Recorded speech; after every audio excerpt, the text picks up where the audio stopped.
স্বামী হিসেবে মানে সেটা অন্যর কাছ থেকে বুঝতে পারি। ওর জীবন যত প্রপোজাল এসেছিল সবকটি ছেলেকে ও বলতো ওর বিয়ে হয়ে গেছে, সব বলে ছেলেদেরকে এড়িয়ে যেত। দিন শেষে আমার মেয়েটা রাতের আঁধারে একা একা কাঁদতো। আমি সব বুঝতে পারতাম, কিন্তু অনুকে বুঝতে দিতাম না যে আমি ওর কষ্টটা বুঝতে পারি। অনেকের উপর খুব রাগ হতো যে অনেকের হাতে আমি আমার মেয়েকে তুলে দেব। ভেবেছিলাম সেই অনেকেই আমায় ঠকিয়েছে, আমার মেয়েকে ঠকিয়েছে। কিন্তু পরক্ষণে মনে হতো যে আমার অনেক এমন করতে পারে না, কোনো কারণ ছাড়া এইভাবে অনেক আমাদের ঠকাতে পারে না। আমার ভাবনাটাই ঠিক হয়। একদিন অনেক আমাকে কল করে। আসসালামু আলাইকুম খালামণি, কেমন আছেন? ভালো, কিন্তু তুমি কে? খালামণি, আমি অনেক। তুমি কেন ফোন করেছো?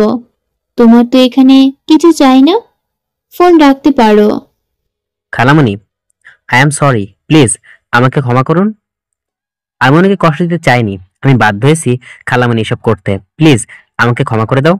বিশ্বাস করো খালামণি, আমি শুধু অনুকে ভালোবাসি, শুধু অনুকেই। প্লিজ একবার ওর কাছে ফোনটা দিবে, একটু কথা বলবো। প্লিজ খালামণি। ও তো কলেজে গেছে, আর তাছাড়া ও তোমার সাথে কথা বলবে না। ও তোমার থেকে দূরে থাকলে ভালো থাকবে। খালামণি, আমি জানি আমার পর অনেক রাগ, তোমাদের অনেক অভিমান, তাও বলছি বিশ্বাস করো আমার কোনো দোষ ছিল না। সেই দিন আমি অনুকে বাঁচাতে এইসব নীরব হয়ে থাকি। একবার বোঝার চেষ্টা করো খালামণি। আচ্ছা ঠিক আছে, কি ঘটেছিল আমাকে সব বলো তুমি। তাহলে শোনো। এরপর আমি বুঝতে পারি যে অনিকও পরিস্থিতির শিকার হয়ে এইভাবে চুপ করেছিল। তাই আমি অনিককে বলি যে অনিক যেন যত তাড়াতাড়ি পারে ঢাকা চলে আসে। অনুও এইচএসসি দেয়, আর অনিকও ভার্সিটিতে জব পায়। তাই খুব সহজ হয়ে যায় এখানে আসা। অনুকে আমি রাজি করিয়ে ভার্সিটিতে অ্যাডমিশন সেই ভার্সিটিতেই করাই, যেটাতে অনেক জব পায়। এরপর অনেকের এখানে আসা সব আমার কথা অনুযায়ী হতে থাকে। কিন্তু অনু যে এখনো অনেককে সহ্য করতে পারবে না সেটা বুঝিনি। অনেকের হাতে সময় খুব কম, এর ভেতরেই অনেকের বুঝাতে হবে যে সেদিনের সব ঘটনা ছিল অনুকে ঘিরেই। আর অনুকে সবটা ধীরে ধীরে বোঝাতে হবে, না হলে ওর মাথায় চাপ বাড়তে পারে। আপনি চিন্তা করবেন না আন্টি, আমি আর স্যার তো আছি ওনাকে ঠিক সুস্থ করে তুলব। আর আমার বিশ্বাস স্যারের ভালোবাসার জয় হবে। এটা যে পবিত্র ভালোবাসা, এই ভালোবাসা কখনোই হারাবার নাই। আর যে হারাবে সে তো আজ তো একটা বোকা। আমি শিওর অনু একদিন স্যারকে ঠিকই বুঝবে। জিনিয়া, অনুকে বুঝাতে হলে আমার ছোট একটা নাটক সাজাতে হবে, যেটার কাজ শুরু হবে কাল থেকে। আর আমি নিশ্চিত যে এই ফাঁদে অনু ঠিক পা দেবে। কি প্ল্যান স্যার? তাহলে শোনো। ওকে স্যার, কেউ জানবে না। ওকে ডান, এবার যাও, তুমি খালামণিকে নিয়ে অনুর কাছে যাও। কাল থেকে আমাদের প্ল্যান মাফিক কাজ শুরু করব। জি স্যার, শিওর, আমি আসছি। এই বলে জিনিয়া অনুর আম্মুকে নিয়ে অনুর কাছে যায়। কি রে মা, কেমন আছিস এখন? হ্যাঁ মা, একটু ভালো লাগছে আগের থেকে। এরপর থেকে অনেক যতবার এসেছে ততবার শুধু জিনিয়ার সাথেই সময় কাটাতো। একসময় অনু খুব বিরক্ত হতো, মুখ ফুটে কিছু বলতে পারতো না, কারণ মেয়েদের বুক ফাটে তবু মুখ ফোটে না। অনুরও সেরকম হচ্ছে, নিজের ভালোবাসার মানুষ অন্যকে কাউকে সময় দিচ্ছে, এটা দেখে যে কোনো মেয়ে রিয়েক্ট করবে। অনুও একদিন বলে, জিনিয়া, এইসব আহ্লাদেপনা এখানে না করে বাইরে জানা, যত সব আতিক্ষেতা। জিনিয়া, কারো মনের ভিতরে খুব জ্বালা করছে আমাদের দেখে, চলো তো আজ একটু বাইরে থেকে ঘুরে আসি। ওকে, চলো। অনেক আর জিনিয়া যাওয়ার পর অনু ভাবে, ইস কি করলাম, নিজের পায়ে নিজেই কুড়াল মারলাম। জিনিয়াও হয়েছে তেমন। কি দরকার অন্যের বোরের সাথে ঘোরাঘুরি করার? ধুর, কেন যে ওদেরকে যেতে বললাম। আমার ভাগ্যটাই খারাপ, নইলে এতদিন পর অনেককে পেয়েও হারাতে হতো না। উফ, অসহ্য। এভাবে 15 দিন কেটে যায়। আজ অনুকে রিলিজ দেয়। অনুর সামনে এসে বসেছে, অনেক ড্রাইভ করছে, আর পেছন থেকে জিনিয়া হেসে হেসে গড়াগড়ি খাওয়ার উপক্রম।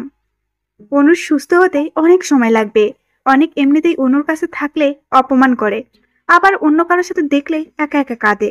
ওভাবে অনেক আর কোনোদিনও ওইরকম হবে না। পরক্ষণে ভাবে, ধুর, অনেক তো কখনো আমার ছিলই না। এইসব ভাবতে ভাবতে মনকে সান্ত্বনা দেয় অনু। অনু এখন অনেকটাই সুস্থ, তবে ওর পাগলামোটা কমেনি।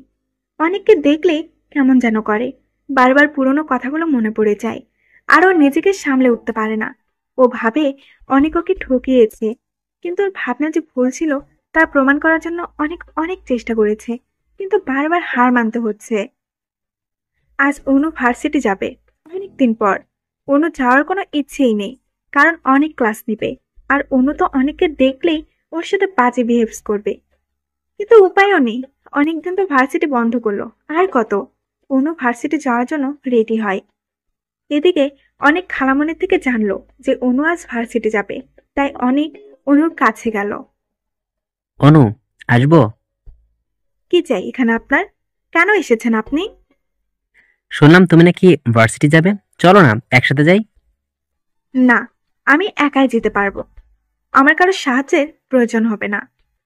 সেটা জানি, তবে তুমি চাইলে আমরা একসাথে যেতে পারি। বললাম না, আমি একাই যাব। ও আচ্ছা। অনেক চলে আসে আর মনে মনে বলে, জানি কেন আমাকে এত অবহেলা করছো, তবে তুমি আমাকে ভুল বুঝছো, সেটা তুমি পরে জানতে পারবে। আমি জানি আমার উপর অনেক রাগ, অনেক অভিমান, কিন্তু অনু, আমি যে শুধু তোমাকেই ভালোবাসি।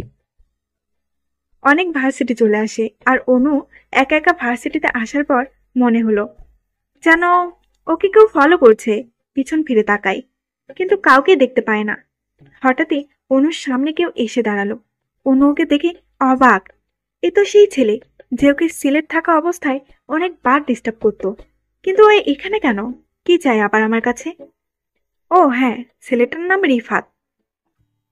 কে? অনু, আমি রিফাত। চিনতে পারছো না? সরি, আমি কোনো রিফাতকে চিনি না। অনু, দাঁড়াও। তোমার সাথে আমার কিছু জরুরি কথা আছে, আর সেগুলো জানা তোমার খুব প্রয়োজন। এই সত্যিটা যদি তুমি না জানো, তাহলে তোমার খুব বড় ক্ষতি হবে, আর তার জন্য অনেককেও হারাবে। কি কি বলেন আপনি? অনেককে হারাতে হবে মানেটা কি? এসো আমার সাথে। কিন্তু কোথায়? রিফাত কিছু না বলে অনুর হাত ধরে টানতে টানতে হাসপাতালে নিয়ে যায়। এখানে কেন এসেছি আমরা? কার কি হয়েছে? ভেতরে এসো, দেখতে পাবে। রিফাত আর অনু কেবিনে প্রবেশ করে। অনু তো পুরাই অবাক। এ কাকে দেখছে অনু? এ যে সেই নিধি, অনেকের ভালোবাসার নিধি। সে নিধি অনেকে খুব ভালোবাসে। কি হয়েছে ওর? তোমার সাথে খারাপ ব্যবহার করার ফল। মানে কি বলছো তুমি রিফাত? তাহলে শোনো। অনু, যেদিন তোমার সিলেটে অনেকের সাথে প্রথম দেখি, সেদিনই তোমার প্রেমে পড়ে যায়। আমি তখন জানতাম না যে অনেকের সাথে তোমার ছোটবেলা থেকেই অলরেডি বিয়ে ঠিক হয়ে আছে। জেনে খুব কষ্ট পেয়েছিলাম, কিন্তু বেশি কষ্ট তো তখন পেয়েছিলাম যখন জানলাম তুমি অনেককেই ভুল বুঝেছো। আর আমার সেই ভুলটার জন্য দুটো মানুষের জীবন নষ্ট হয়ে গেছে, সেটা ভেবেই খুব খারাপ লাগছে। রিফাত, আমার মাথায় কিছুই ঢুকছে না। প্লিজ একটু বুঝিয়ে বলো। শোনো। তোমাকে দেখার পর থেকে একটা দিনও আমি শান্তি পাইনি। ঘুমাতে পারতাম না, খেতে পারতাম না, সব কাজেই শুধু তোমাকেই ভাবতাম। দিনরাত তোমাকে নিয়ে পড়ে থাকতাম, যার জন্য নিধির সাথে আমার রিলেশনটা নষ্ট হতে থাকে। মানে নিধির সাথে রিলেশন মানে কি? হ্যাঁ অনু, নিধি আমার বেস্ট ফ্রেন্ড ছিল, তাই ওর থেকে সবসময় তোমার খোঁজ খবর নিতাম। আসলে আমি তো একটা বাজে ছেলে, কেউ আমাকে ভালোবাসে না, আর আমিও সবসময় বাজে কাজ করতাম। নেশা করা, সিগারেট খাওয়া, মেয়েদের বিরক্ত করা, এটা ছিল আমার প্রতিদিনের রুটিন। কিন্তু তোমায় দেখার পর থেকে কি যেন হয়ে গেল। সেই জন্য নিধিকে প্ল্যান করে অনেকের কাছে পাঠায়, আর নিধিও আমার কথা রাখতে অনেককে গিয়ে সেদিন কথাগুলো বলে। কি বলেছিল অনেককে? অনেক, তোমার সাথে আমার কিছু কথা আছে, খুব ইম্পর্ট্যান্ট। হ্যাঁ, বলো। দেখো অনেক, তুমি তো রিফাতকে চিনো, তোমার সিনিয়র। হ্যাঁ, কিন্তু কেন? অনেক, রিফাত অনুকে ভালোবাসে। আমার মনে হয় ওদের দুজনকে এক করে দেওয়া উচিত। নিধি, তুমি বোধহয় পাগল হয়ে গেছো। একটা লম্পট মাস্তানা হয়ে আমার কাছে ওকালতি করতে আসছো যে ছেলে কিনা একটা খারাপ আর মেয়েদের বিরক্ত করে। প্লিজ, আর যাই করো ওর হয়ে ওকালতি করো না। অনেক, তুমি ভুলে যেও না, রিফাত আমার ভালো বন্ধু। ওর জন্য আমি সব করতে পারি। প্রয়োজনে এরকম হাজারটা অনুকে রিফাতের পায়ের কাছে এনে ফেলতে পারি। কি করবে শুনি? সময় এলে ঠেলা বুঝবে। আমি রিফাতকে ভালোবাসি, আর ওর জন্য আমি সব করতে পারি। ইপটিজিং করবে নাকি? প্রয়োজনে তাই করব। আমি রিফাতকে সুখী দেখতে চাই। তাহলে এখানে কেন? যাও না রিফাতের কাছে। অনেক, তুমি কিন্তু কাজটা ভালো করলে না। আরে যাও তো, তোমাদের আমার দেখা আছে। নিধি সেদিন এসে আমাকে এই কথাগুলো বললে আমি সহ্য করতে পারিনি। মাথায় রক্ত উঠে যায়। তাই অনিককে কল দিয়ে আমার কাছে আসতে বলি। আর এটাও বলি যে আমার যদি অনুকে বাঁচাতে চাও তাহলে তাড়াতাড়ি আমার সাথে দেখা করো। এরপর অনিক আমার কাছে কাছে আসে। অনিক খুব সহজ সরল আর বোকা টাইপের ছেলে। না হলে আমার ফাতা ফাঁদে ও কখনোই পা দিত না। আমি ওকে বলি, অনিক, তুমি তো জানো যে আমি অনুকে ভালোবাসি। প্লিজ তুমি আর বাধা দিও না, ওকে আমার হাতে তুলে দাও। নিজেকে তুই কি সিনেমার হিরো ভাবিস নাকি যে চাইলেই সব পেয়ে যাবি? তবে অন্য তো আমার পিচ্চিকালের পিচ্চি বউ। আমার ভাগ্যের জিনিসটা আমি তোকে কোন সুখে দেব ভাবতে পারিস? মানে কি? হ্যাঁ রিফাত, অনু আমার বিয়ে করা বউ। খুব ছোটবেলায় আমাদের বিয়ে হয়ে গেছে। আমি ওকে কি করে দেব বল? আমি যে ওকে নিজের চাইতেও বেশি ভালোবাসি। তাহলে তো আমাকেই কিছু করতে হবে। কি করবি তুই? তোর কাছে দুটো অপশন আছে। এক, হয় তুই অনুকে আমার কাছে এনে দিবি। দুই, না হয় অনুর লাশ দেখতে পাবি। এবার তুই বল, কি চাই তোর? জীবিত অনু নাকি মৃত অনু? দেখ, যা বলবি ভেবে বলবি। তোর একটা কথায় অনুকে মারতে পারে, আবার বাঁচাতেও পারে। সো প্লিজ তাড়াতাড়ি বল কি চাস। অনুর কিছু করিস না, তুই যা বলবি তাই হবে। গুড। কিছু করতে হবে না। তবে বাসায় গিয়ে চুপ করে থাকবি। আর মনে রাখবি, মুখ খুললেই অনুর লাশ পড়ে যাবে। সেদিন অনেক বাসায় পৌঁছানোর আগেই নিধিকে পাঠিয়ে মিথ্যে কথা বলাই। আর নিধিও আমার জন্য সেদিন তোমাকে মিথ্যে বলে যে তুমি ধরে নাও যে অনেক নিধিকে ভালোবাসে, তোমাকে না। আর অন্যদিকে অনেকে চুপ থাকে, তাই সব বুঝে নাই যে অনেকেই নিধিকেই ভালোবাসে। তুমি কাজটা ঠিক করনি রিফাত। আমাকে ক্ষমা করো অনু। তোমার কাছে অপরাধ করার সাজাটা এখন বুঝতে পারছি। আল্লাহ আমায় শাস্তি দিচ্ছে। অনু, তাই তো নিধিকে আমার কাছ থেকে কেড়ে নিতে চাইছে। আমি নিধিকে ভালোবাসি অনু। ওকে নিয়ে নতুনভাবে বাঁচতে চাই। কিন্তু ওর হয়েছেটা কি? দুটো কিডনি ড্যামেজ হয়ে গেছে। যত শীঘ্রই সম্ভব অপারেশনটা করাতে। কিন্তু আমার কাছে এখন অত টাকা নেই যে আমি ওকে বাঁচানোর জন্য একটু হলেও ট্রাই করব। কত টাকা লাগবে? টোটাল 8 লাখ লাগবে। আপাতত 5 লাখ জমা দিতে হবে। চিন্তা করো না, কাল ওর অপারেশন হবে আর ও সুস্থ হয়ে যাবে। কিন্তু টাকা? আমি দেব। তুমি এত টাকা কোথায় পাবে? আমার অ্যাকাউন্টে 5 লাখ আছে, আর বাকি টাকা অনেকের থেকে চেয়ে নেব। আমি জানি ও না করবে না। তুমি সত্যি মহান অনু। তুমি না থাকলে আজ হয়তো এতগুলো টাকা ম্যানেজ হতো না। তোমার এই উপকার আমি কোনোদিনও ভুলবো না। আমায় তুমি ক্ষমা করো অনু। আমি তোমার জীবন নষ্ট করার জন্য দায়ী। আজ আমার জন্যই তুমি অনেকের কাছ থেকে দূরে। বাদ দাও এইসব। আমার খোঁজ পেলে কি করে? আন্টির কাছ থেকে। ও আচ্ছা, আজ তাহলে আসি। আমি দিয়ে আসি। না, তুমি নিধির কাছে থাকো। এখন ওকে তোমার খুব প্রয়োজন। তুমি নিধির মাথায় হাত বুলিয়ে দাও, তারপর আর ভার্সিটি না গিয়ে বাসে চলে যায়। অনুর আম্মু বলে। কি রে, আজ এত তাড়াতাড়ি চলে এলি যে?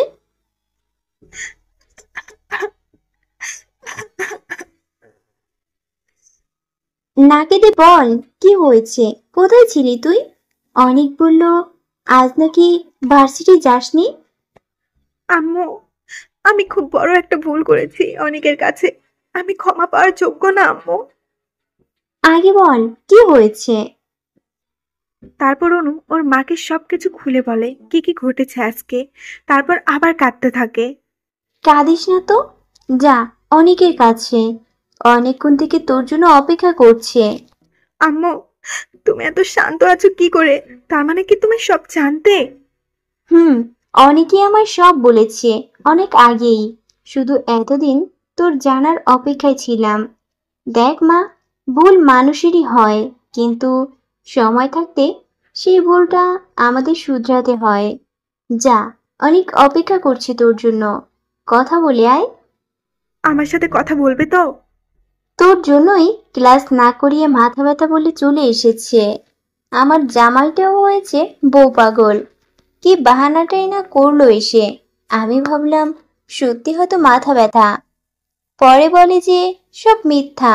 ও জানতো আজ তুই সত্যিটা জেনে যাবি, তাই খুশিতে বাসাতে চলে আসে।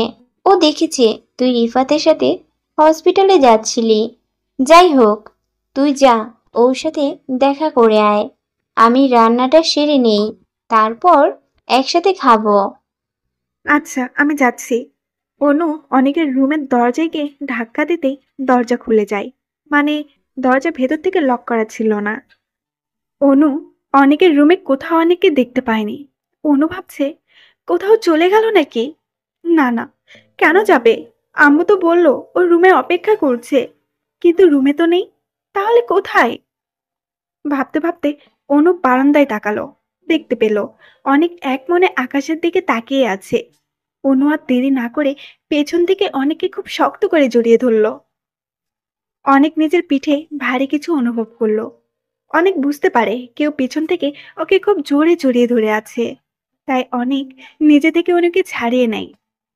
তখন অনু বলা শুরু করে, আমাকে ক্ষমা করে দাও অনেক। আমি খুব বড় একটা ভুল করেছি। আমি সত্যিই জানতাম না যে আমাকে বাঁচাতে গিয়ে এত বড় অপমানের বোঝাটা ঘাড়ে নিতে হলো তোমাকে। আমি তোমার কাছে সারা জীবনের জন্য ঋণী হয়ে গেলাম। প্লিজ আমাকে ক্ষমা করে দাও। আমি জানি আমি ক্ষমারও অযোগ্য, কিন্তু কি করব বলো? আমার অন্যায়ের শাস্তি তো এতদিন ধরে পেয়েই এসেছি। তাই আজ ভুলটা বুঝতে পেরেছি বলেই তোমার কাছে ক্ষমা চাইতে এসেছি। তবে তুমি যদি চাও আমাকে শাস্তি দিতে পারো, আমি কিছু মনে করব না। আমার ভুলের জন্য যদি এতদিনের শাস্তিটাও কম হয়ে থাকে, তাহলে তুমি এখন যে শাস্তি দিবে সেটাই মাথা পেতে নেব। অনেক, আমি সারা জীবন তোমার মাঝেই বেঁচে থাকতে চাই। প্লিজ আমাকে আর দূরে সরিয়ে দিও না। আমি একটা ভুলের মধ্যে ছিলাম, তাই এতদিন তোমার সাথে খারাপ ব্যবহার করেছি। কি হলো অনেক, চুপ করে আছো কেন? কিছু বলবে না? আমার কিচ্ছু বলার নেই। ও, তা তো ঠিক।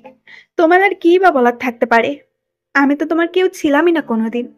তাহলে কি বা বলার থাকতে পারে? আমিও সত্যি পাগল হয়ে গেছি। তুমি কি এসব বলতে এখানে এসছো? যদি এসে থাকো তাহলে চলে যাও, মাথায় অনেক ব্যথা করছে, এখন আর কথা বলার ইচ্ছে নেই। আসলে তোমার কাছে একটা জিনিস চাওয়া ছিল, দেবে আমাকে? যদি বলি এটা আমার তোমার কাছে প্রথম আর শেষ চাওয়া, কি হলো? দেবে না আমাকে? শেষ চাওয়া শুনে অনেক একটু কষ্ট পায় আর মনে মনে বলে, আমার যা আছে সবই তো তোর, তাহলে এইভাবে চাইলি কেন? মনে খুব কষ্ট পায় অনেক। অনুকে বুঝতে না দিয়ে উল্টো জিজ্ঞেস করে, কি চাও আমার কাছে, যা আমি দিতে পারবো? অনেক, আমার কালকে সকালে 3 লাখ টাকা চাই, দিতে পারবে? প্লিজ, টাকাটা না খুব প্রয়োজন। আমার কাছে যা আছে তাতে ম্যানেজ হবে না, টান পড়ে যাবে। তাই তোমাকে বললাম। ঠিক আছে, না থাকলে তো অন্য জায়গায় খুঁজতে হবে।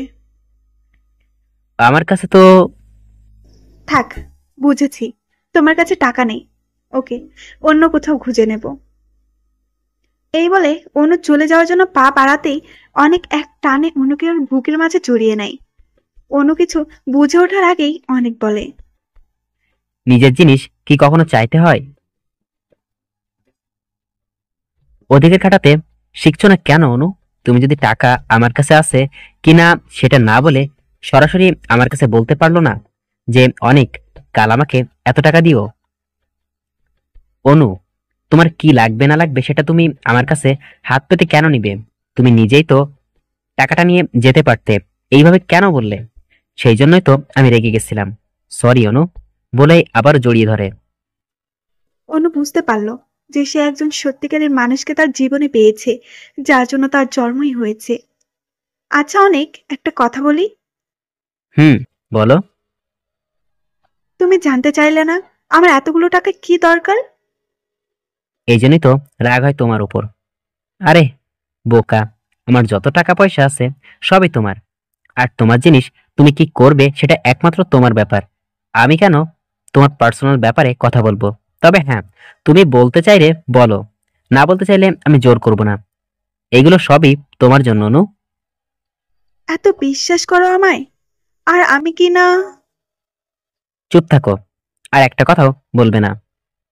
আমি খুব ভাগ্যবতী অনেক, যে তোমার মতো একজন ভালো মানুষকে আমার জীবনে পেয়েছি। আমার জন্য নিজেকে অনেক কষ্ট দিয়েছো অনেক। আরে না, আজ থেকে আর কোনো দুঃখ কষ্ট তোমাকে গ্রাস করতে পারবে না। খুব ভালোবাসি তোমায়। চুপ থাকতে বললাম বলে এইভাবে চুপ হয়ে যাবে? কথা বলবে না আমার সাথে? আমাকে সুস্থ করতে জিনিয়ার সাথে ভালোই তো অভিনয় করে ওকে পটিয়ে ফেলেছিলে। আরে দূর, ওর সাথে তো অভিনয় করতাম তুমি যাতে মানসিক দিক থেকে শক্ত হও আর ভুল কাজ করো। এত ভালোবাসো? পিচ্ছি বউ। কি বললে?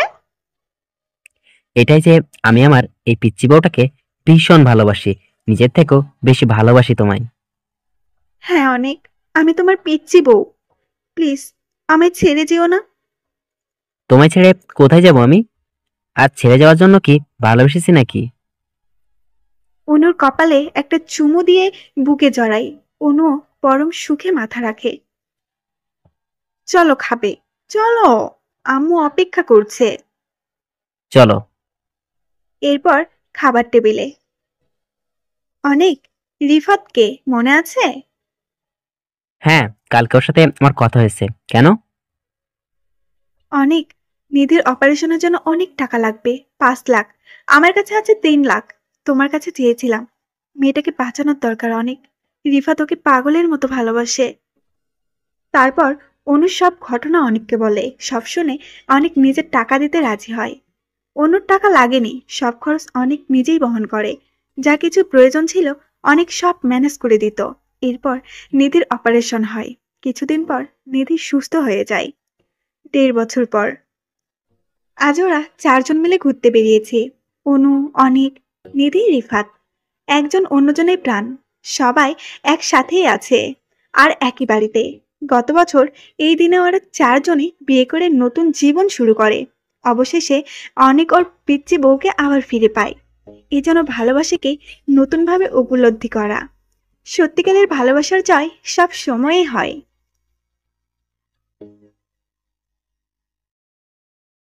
হ্যালো বন্ধুরা, পরবর্তী পার্ট খুব তাড়াতাড়ি আসবে, তো সবাই অপেক্ষায় থাকো। আর চ্যানেলটি যারা এখনো সাবস্ক্রাইব করোনি তারা পরবর্তী পার্ট দেখার জন্য চ্যানেলটি সাবস্ক্রাইব করে রেখো। ধন্যবাদ সবাইকে, আমাদের সাথেই থেকো।